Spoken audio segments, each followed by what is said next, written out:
YCP party అనేక ప్రాంతాల్లో ఆంధ్రప్రదేశ్ మొత్తం ఒక ఉద్యమానికి నాంది పలికింది. ఏమిటా ఉద్యమం? నిజంగా ఉద్యమమేనా? రాజకీయమైనటువంటి కార్యక్రమమా? అలాగే రాష్ట్రానికి నష్టం జరుగుతున్నటువంటి ఆలోచన, అలాగే పీపీపీ అనేటటువంటి ఒక విధానం తీసుకొచ్చినటువంటి ముఖ్యమంత్రి ఆలోచన తప్పు అనేటువంటి నిరూపించే ప్రయత్నమా? అలాగే లేనివాడికి ఉన్నత విద్య అభ్యసించేటటువంటిది, అలాగే మెడికల్ కాలేజెస్కి సంబంధించి ఇవాళ ప్రైవేటు పరం చేస్తున్నటువంటి ప్రభుత్వ ఆలోచన తప్పు అని ఘంటాపదంగా జనం మధ్య ఇవాళ వైసీపీ పార్టీ ఒక కార్యక్రమాన్ని చేపట్టింది. ఫైన్.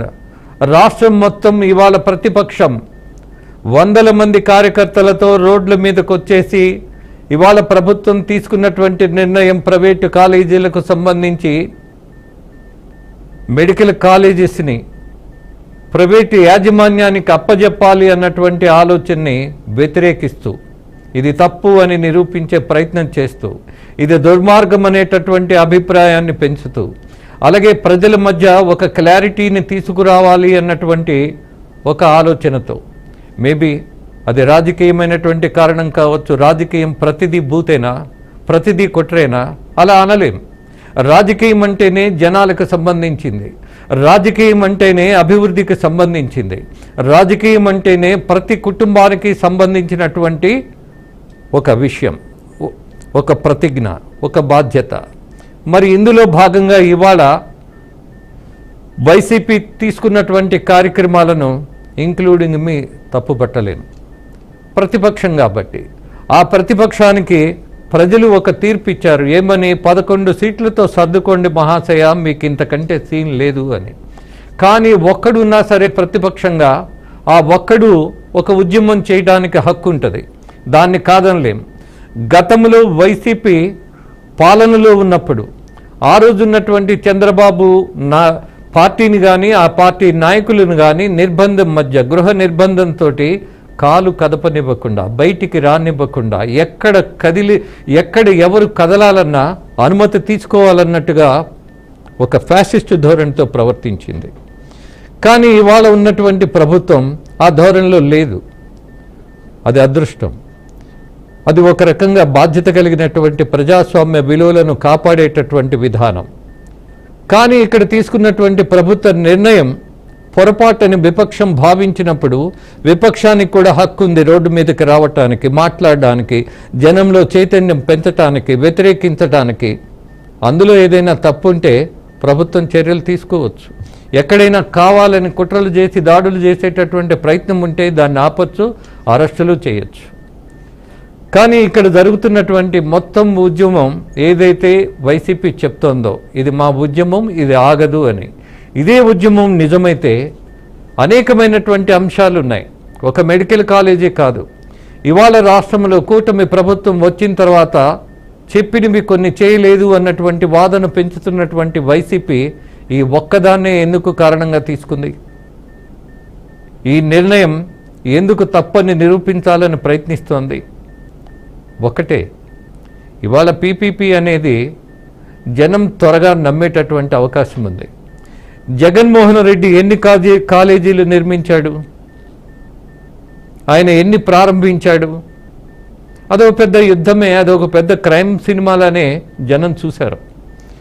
ఇవాళ ఉన్నటువంటి పాలకపక్షం ఏదైతే ఉన్నదో కూటమి ప్రభుత్వం, జగన్మోహన్ రెడ్డి కట్టడానికి ప్రయత్నించినటువంటి వాటిల్ని మాత్రమే పునాదుల దగ్గరే ఆగిపోయి ఉన్నాయి.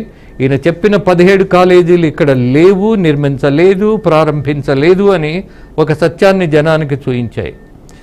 కానీ వైసీపీ పార్టీ చాలా కన్వీనియంట్గా మేము 17 కాలేజీలను ప్రారంభిస్తే అంటే పూర్తిగా మనం నిర్మాణం పూర్తి చేశామన్నట్టుగానే చెప్పింది వైసీపీ. కానీ అది నిజం కాదు, అది అబద్ధం. అలాగే కన్వీనియంట్గా కొన్ని కమ్యూనికేషన్స్ ఇచ్చాడు జగన్మోహన్ రెడ్డి. ఏదైతే వివరణ ఇవ్వాలో 17 కాలేజీలు ప్రారంభించడానికి అనుకూలంగా ఉన్నాయా? ఇవాళ ఉన్నటువంటి కూటమి ప్రభుత్వం ఈ కాలేజీలు మొత్తాన్ని ప్రైవేటు పరంగా చెప్తున్నారే, చెప్తున్నటువంటి చోట భవంతులు ఉన్నాయా? లేవు. ఇన్ఫ్రాస్ట్రక్చర్ పూర్తయిందా? లేదు. ప్రారంభించడానికి ఇంకా ఎంత టైం పడుతుంది అనంటే కేవలం 7 కాలేజీలు మాత్రమే ప్రారంభించడానికి అవకాశం ఉన్నది అన్నది సత్యం. మరి అబద్ధం చెప్తున్నది ఎవరు? విపక్షం కూడా అబద్ధం చెప్తోంది.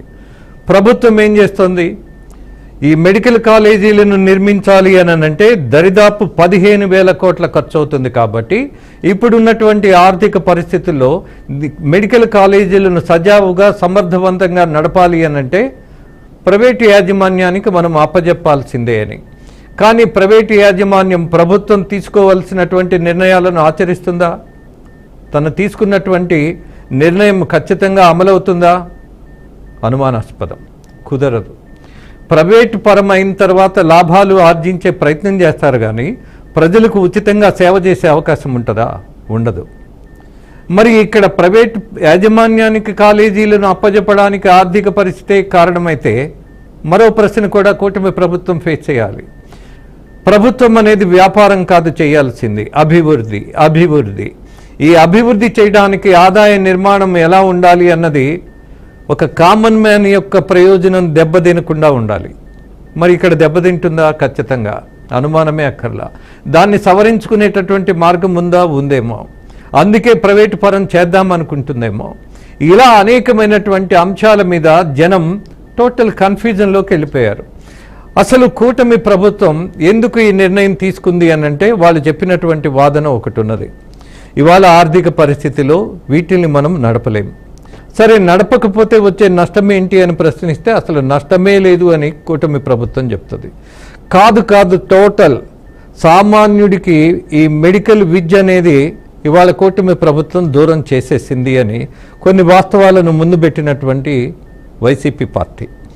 ఈ మొత్తం మనం గమనించినప్పుడు ఇవాళ పాడేరు, విజయనగరం, రాజమండ్రి, ఏలూరు, మచిలీపట్నం అలాగే నంద్యాలలో మెడికల్ కాలేజెస్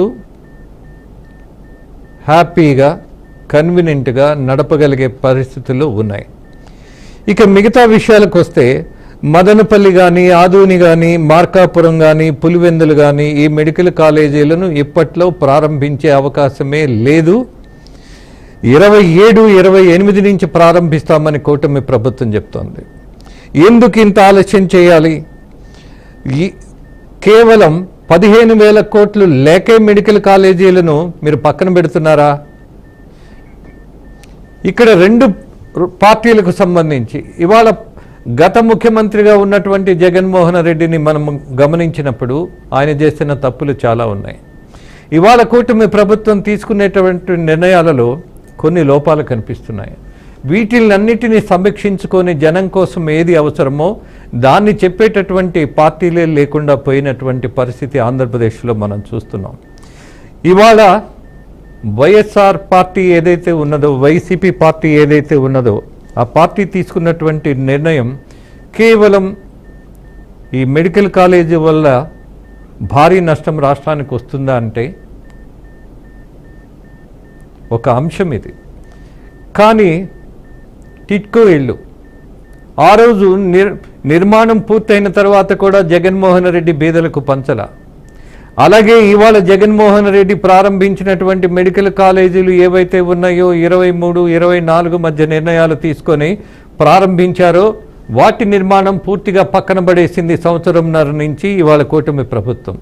అదే సమస్య ఇక్కడ రాజకీయ నాయకులకు వస్తున్న సమస్య ఏంటి అనంటే, ఒక మాజీ ముఖ్యమంత్రి ప్రారంభించినటువంటి పథకం అది విపక్షం అయితే ఆ విపక్ష నాయకుడు చేసినటువంటి నిర్ణయం ఆచరించే పరిస్థితి లేదు.